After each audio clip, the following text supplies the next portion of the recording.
It's a pretty volatile business. You They know what I have mean? Like, zero chance of success ever again. yeah, that was obvious. So that's okay. I'm sorry, Chucky. Sorry to see you go. Half of Canadian renters looking for more available units, so it looks like renters are ready to move around when they feel safe. We can get you a deal on a 750 square foot basement apartment, 1900.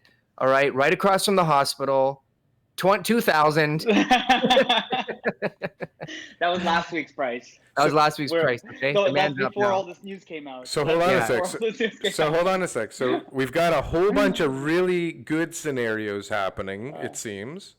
Yeah. People want to get out. People are bursting at the seams. People have money. People want to move up. Some people have done very well during this pandemic and they're ready to move up. And then there's the opposite. Everybody's dying out there. People are looking for cheaper rents because they can't even afford the rental that they're in anymore. Places are closing. New places are opening. Although, like, you have a nightclub that's opening that has like thousands of people capacity, right? So he's getting 4,100 reservation requests in 5 hours, but he can only fit like, I don't know, 100 people. Is it 400 people in the place now? Used to be 1,000, and I'm pretty sure there's no spreadsheet on earth from when he was opening that place that had the number 400 people occupancy in it, right? And it definitely didn't equal a profit at the bottom. And then he's got this other gigantic club downtown, used to be government, called what is it, Rebel, whatever the hell it's called. And now he's gonna have 250 people watching movies in the parking lot, which he has to build the theater for this to happen. So he's gonna have to spend more money to bring in 250 cars to like bring them food in a parking lot. So like, just because all these people are opening and things are happening doesn't mean that things are gonna be good for a bunch of people. I mean, it'll bring jobs for some people, so that's, I guess, good, right? So, but then there's a Yeah. whole narrative going on about. So you sent me this land transfer tax relief plan moving to Toronto Council. So this is something that's, I guess, going to be put in place in order to help boost the real estate market, right?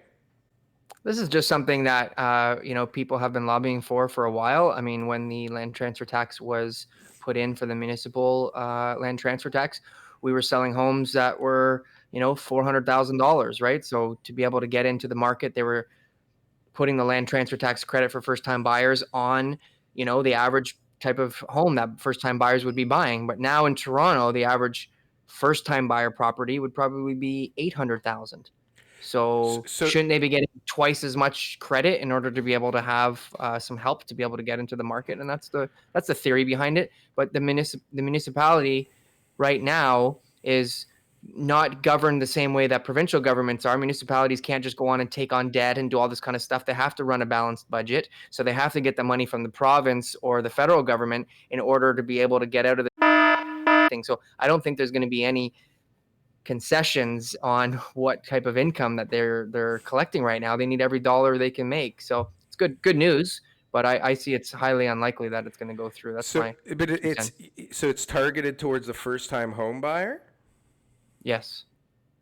It's right now we have a first time home buyer credit, and that's something that's been around for a while. So they're just trying to increase that amount of land transfer tax rebate. It's not really a rebate; it's more just a exemption. But Okay, so but policy, I guess, in place to help spur on the market in some capacity, right? well, the city got $150 million more when they introduced the average or whatever it is every year. So imagine saying to them now, like, we're going to take away some of that money that you've been relying on in order to spend during a time that you've already gone $1.5 billion or something like that over budget, and you're going to have to, or you've got $1.5 billion less money coming in, and you need help from other higher levels of government. So how are they going to say, well, by the way, we're going to do this? Like, it sounds nice for the people and it's great, and I'm behind it, and it makes sense. It's just poor timing, I think. Right. Yeah. I mean, sounds good to lower taxes, but doesn't help pay the bills. Doesn't sound likely, So right? Like the windows and doors credits. I want to just quickly segue to Vitalii here. When the home energy credits, when the current conservative government took away a lot of the programs, Did you see a big drop in sales, or how people Oh, yeah. approached you? Like what was that? How did that work? Yeah, are you talking about the like last year the yeah, the I think it was $400 a 2018. window. Yeah, Yeah, 2018 18 or 19. Yeah, Yeah, one of the or They do it 19. every Yeah, I few think it was years. November. Yeah. I mean, I got hit, but the guys that got hit really hard were the companies that were manufacturing the windows, and they were because they actually spend a lot of money on advertising, and all their programs and everything like that had to be adjusted with this $400 rebate and credit. So I mean, I saw a massive drop off. We were getting calls left and right, for sure, for this, but yeah, everybody had to redo their websites, and all of their advertising campaigns, and all of that had to go disappear, right? Where I wasn't as heavily invested in that. So, but yeah, Right. definitely a massive, massive drop off for sure on that. And it wasn't phased out. It was just cut off.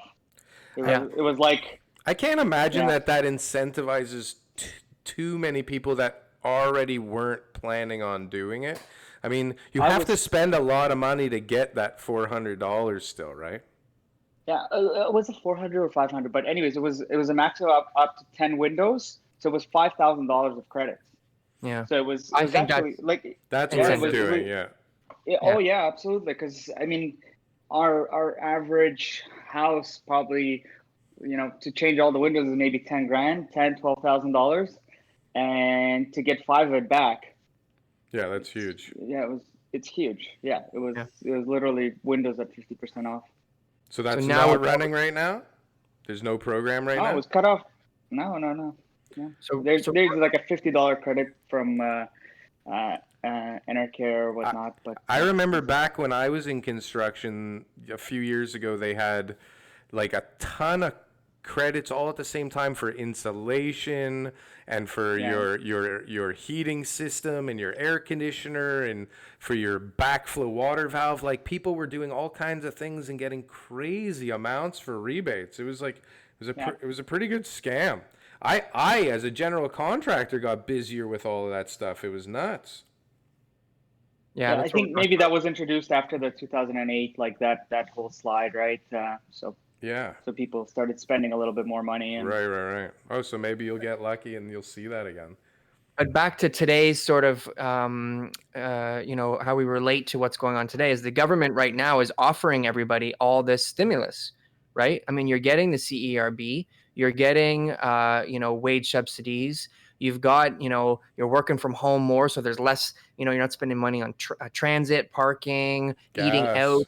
all that kind of stuff, right? Yeah, gas is a huge expense. So like that's where all the money right now is going into. It's going into people's houses because the government's allowing us to be able to live like this. Look, So everyone's looking at their monthly budget and they're going, "Hey, I'm not doing too bad right now. Why no, not?" and on top of it, a lot of these people, they deferred their mortgage, so they're not paying their mortgage payment. They deferred their car payments, their credit card payments, so they've got all these bills that aren't going out that they're used to paying, and they got this money No penalty. trickling in.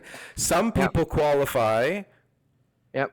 for the $40,000 interest-free government loan, right? So some people are Yeah. just taking advantage of that don't really need it. Yep. So there's lots of stuff that the government's Money really is into. flying. No, but money's Put in. flying.